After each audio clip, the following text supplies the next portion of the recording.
네, 트럼프 관세 부과에 의한 이 선수요 증가 등도 원자재 시장 변동성을 지금 키우고 있는 요인이기도 한데요. 미국 경기 둔화 우려까지 더해지면서 앞으로 원자재 시장에 또 다른 변수가 될 것으로 보입니다. 오늘은 원자재 시장 점검해 보겠습니다. 머니인사이트 홍성기 LS증권 수석연구원 나와주셨습니다. 어서 오십시오. 네, 안녕하십니까. 반갑습니다. 오늘이 이제 3월의 마지막 날, 1분기가 이제 끝나는 날이기도 한데요. 지난 1분기 원자재 시장을 전반적으로 어떻게 보셨습니까? 원자재 시장은 크게 금속 부문하고 네. 그다음에 금속 외 부분이 좀 차별화된 양상을 나타냈습니다. 그 이유를 보자면 네. 금속 부문 같은 경우에는 달러와 약세 그리고 이제 미국이 주로 수입하는 물품이 대부분 이제 원자재 시장 중에 금속 부문이 가장 큰 비중을 차지하고 있기 때문에 네. 이런 관세 효과로 인한 선수입 효과가 가장 크게 영향을 미친 그런 파트라고 보시면 되겠습니다.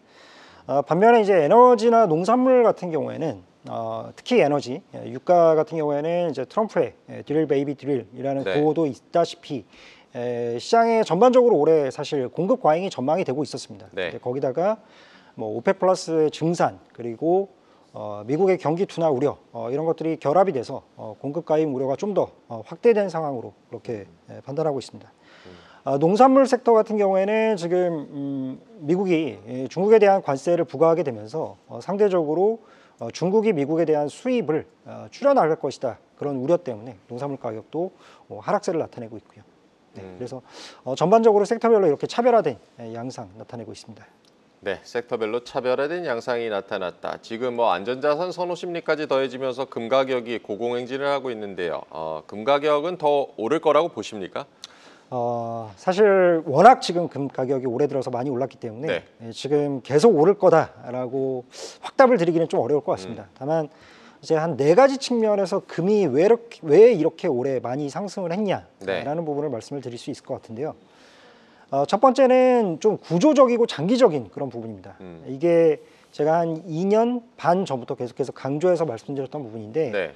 러시아 우크라이나 전쟁 이후로 신흥국 중앙은행들이 금을 사고 있습니다. 그러니까 미국채를 사던 국면에서 금을 사고 있다라는 겁니다. 그래서 과거 대비해서 그 금의 매입량이 한 2.5배 정도 늘었습니다. 네. 그래서 이게 제가 이제 작년 연간 전망 보고서에서 분석을 해보니까 이게 연간으로 봤을 때 금 가격을 한 20% 정도씩 상승시키는 효과가 있더라라는 부분입니다.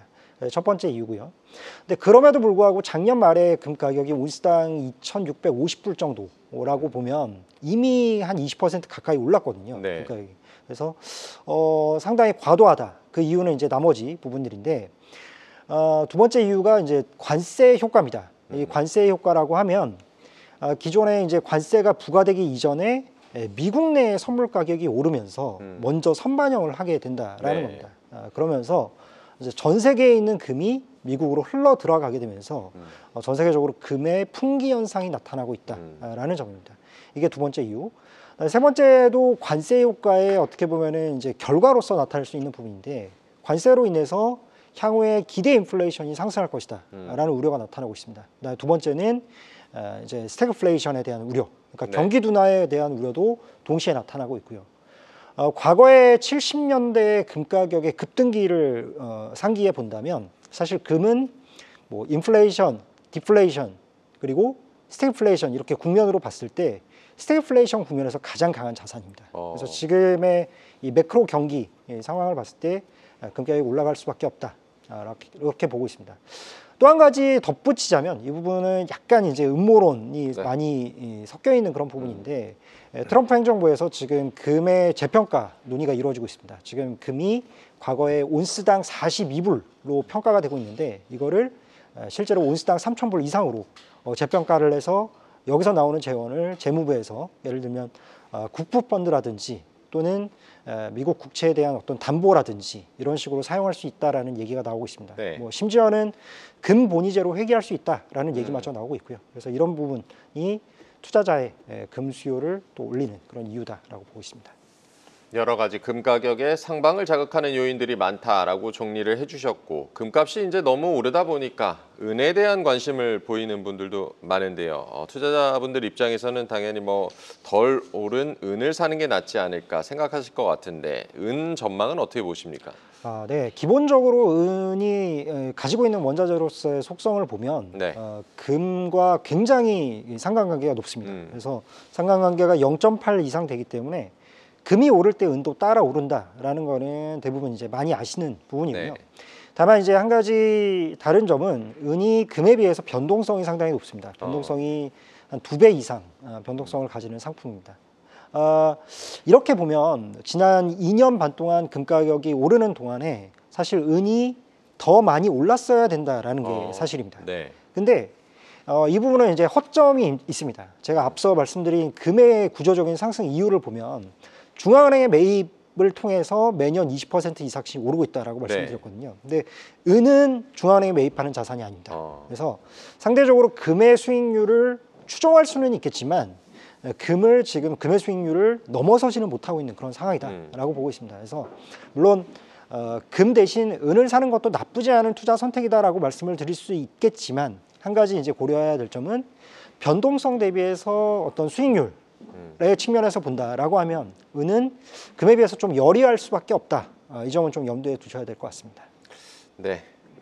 은이 어쨌든 금 가격과 상관관계는 높지만 변동성이 크다는 점도 짚어주셨고 최근에 이제 구리 가격 역시 이제 사상 최고가를 경신했는데 이런 이제 관세로 인한 선수요 효과가 역시나 구리 쪽에서 반영이 되고 있다고 보십니까? 네, 맞습니다. 앞서 이제 금에 대해서도 말씀을 드렸는데 네. 이게 트럼프의 관세 효과가 관세부가 이후에 보통 효과에 대해서 저희가 초점을 많이 맞추지 않습니까? 근데 관세부가 이전에 이 선수요 측면에서 구리 같은 경우에는 금보다 오히려 더 큰 효과를 발휘하고 있습니다. 네. 그게 대표적으로 이제 미국 내 코맥스 거래소와 영국의 LME 거래소가 크게 있는데 지금 미국 거래소가 영국 거래소 대비 한 프리미엄이 한 15% 정도가 발생을 하고 있습니다. 네. 그래서 구리 가격이 영국 거래소에서 통당 10,000불인데 미국 거래소에서는 통당 11,500불에 거래되고 있는 상황입니다. 그리고 이게 올해 연말에 월물로 가게 되면 네. 선물 가격이기 때문에 보통 연말 만기로 가게 되면 이게 20%까지 벌어지고 있습니다. 그래서 지금 구리 같은 경우에도 알루미늄이나 철강과 마찬가지로 트럼프 행정부는 무역 확장법 섹션 232라고 보통 얘기를 하는데 네. 이거에 근거한 관세를 부과를 하겠다라고 얘기를 하고 있습니다. 그게 시점이 올해 하반기가 될 가능성이 높고요. 그래서 시장에서는 이런 25% 내외의 관세를 구리에 부과할 가능성에 대해서 이미 선반영을 하고 있고 그에 따라서 구리도 계속해서 미국으로 흘러 들어가고 있는 상황이다. 이렇게 보고 있습니다.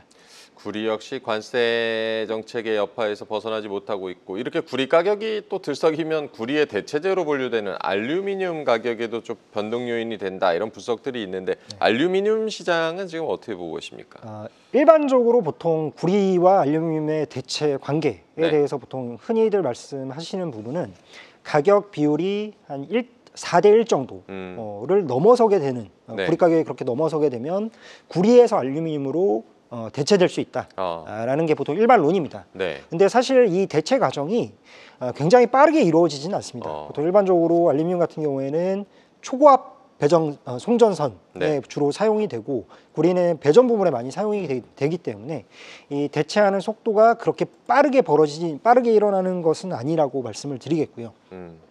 그리고 또 한 가지 이제 다른 이유는 구리는 향후에 이제 관세 부과가 예상되는 상황인데 알루미늄이나 철강 같은 경우에는 이미 3월 달에 관세가 확정이 됐습니다. 25% 관세가 확정이 되고 오히려 구리와 좀 색다른 모습을 나타내고 있습니다. 상반된 모습을 나타내고 있는데 이게 오히려 그 관세 부과 이후에는 더 이상 미국의 선제적인 수입이 끊기게 되면서 최근에는 알루미늄 가격이 오히려 하락하고 있는 그런 상황입니다. 그래서 또 한 가지는 이제 미국 내 가격이 워낙 이 관세를 반영을 해서 올랐기 때문에 미국에서 지난 10년 동안 알루미늄 생산이 꾸준히 이제 줄어들고 있다가 최근 들어서 다시 생산이 올라갈 수 있는 그런 여건이 있다라고 보고 있습니다. 그래서 알루미늄 가격은 상대적으로 그렇게 강하지는 못할 것이다 판단하고 있습니다. 금, 은, 구리, 알루미늄 얘기까지 지금 해봤고요. 2차 전지 관련해서는 리튬과 니켈 가격에 이제 관심을 갖는 투자자분들도 많이 계시는데 최근까지도 이제 전기차 수요도나 뭐 이런 부분이 좀 우려되는 부분이 많았는데 전망 어떻게 보고 계십니까? 실제로 이제 전기차 캐즘으로 인해서 리튬, 니켈 가격 같은 경우는 한 2년 반 동안 계속 하락세를 면치 못하고 있는 그런 상황입니다.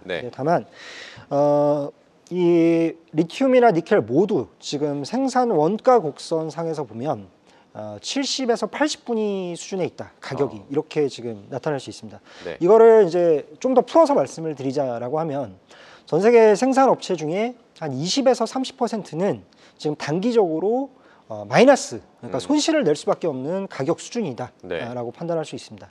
일반적으로 원자재 시장에서는 한 70분위 정도까지 가격이 내려오게 되면 장기적인 가격의 바닥이다 이렇게 보통 판단을 하거든요. 네. 그래서 가격 수준 자체는 충분히 지금 낮은 상황이고 바닥을 다지고 있다라고 판단을 하고는 있습니다.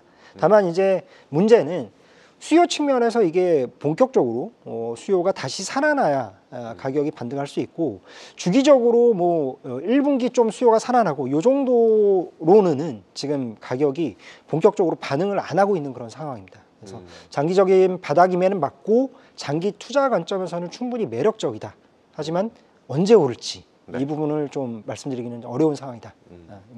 결국에는 뭐 이런 원자재 시장은 뭐 경기와도 이제 연관이 높다라고 말씀을 해주시는 것 같은데, 미국 경기 관련해서 지금 둔화 우려가 계속 제기가 되고 있고, 이 관세를 어쨌든 의식을 해서 재고를 미리 쌓아놨는데 경기가 이제 둔화한다면 원자재 가격이 전반적으로 이제 하락하지 않을까, 이런 우려가 있는데 이 부분은 어떻게 보십니까? 맞습니다. 이게 가장 지금 제가 시장을 보면서 우려가 되는 부분이긴 합니다. 실제로 가격이 실제로 뭐 이런 정도의 사이클을 나타내야 한다라고 본다라고 하면, 실제로 이 관세 효과로 인해서 특히 구리 같은 경우에 지금 가격이 급등세를 나타내고 있습니다. 근데 막상 관세가 확정이 되고 난 이후에는 이미 미국에서 재고를 충분히 비축을 한 상황이고, 그다음에 전 세계적으로도 더 이상 재고의 타이트함이 나타나지 않을 거란 말이죠. 그렇기 때문에 관세가 확정된 이후에는 이렇게 높았던 가격이 되돌려지면서 오히려 하락 쪽으로 변동성이 커질 가능성이 있다. 이렇게 보고 있는 상황입니다. 어쨌든 관세 리스크가 어떻게 이제 확정이 되는지도 봐야겠고요. 에너지 가격의 또 하나의 중요한 변수로 미국의 중간 선거 얘기를 많이들 하는데, 이 중간 선거 영향은 또 중간 선거 영향이나 원유 시장 영향은 또 어떻게 전망하고 계십니까? 네, 지금 트럼프 정부 들어서서 이제 시장의 컨센서스는 유가가 계속 하향 안정화될 것이다라는 컨센서스를 가지고 있습니다. 그런데 이 부분에 대해서 저는 장기적으로는 동의를 하지만 뭐 단기나 중기적으로는 동의하지 않는 그런 상황입니다. 특히 미국의 생산이 지금 늘 것이라는 어떤 조짐도 아직까지는 보이고 있지는 않습니다. 그리고 트럼프 정부는 결국에는 이 유가를 하향 안정화시키면서 얻고자 하는 목표는 인플레의 안정화입니다. 인플레의 안정화, 그리고 인플레가 안정화될 경우에 항상 미국 대통령의 지지율을 보면 이 인플레와 아주 밀접한 상관관계를 가지게 됩니다. 그래서 결국은 이 인플레를 안정시키게 되는 이 시기로 보면 이게 목표를 볼 수 있는 시기는 중간 선거가 될 것이다라고 생각을 하고 있고요. 그렇기 때문에 지금 당장은 오히려 선제적으로 제재를 통해서 유가를 좀 지지를 한 상황에서, 그런 상황에서 미국의 셰일 업체들이 이 높은 유가 수준을 향유하면서 생산을 늘리게 되고, 그러면서 향후에 이제 내년 말이죠. 내년 말에 있는 중간 선거 무렵에는 유가가 상당히 하향 안정화 조정되는 이런 시나리오를 저는 미국 정부가 노리고 있지 않나라고 생각을 하고 있습니다. 최근에 이란이나 베네수엘라에 대한 제재, 그리고 러시아에 대한 추가 제재, 뭐 이런 부분도 마찬가지의 그런 로직이다라고 저는 생각을 하고 있습니다. 네, 내년에 미국의 중간 선거와 맞물려서 유가 안정되는 시나리오까지도 그려보셔야겠습니다. 계속해서 다양한 경제 이슈를 알고 싶다면 구독과 좋아요, 알림 설정 부탁드립니다. AI 캐스터 권미정이었습니다.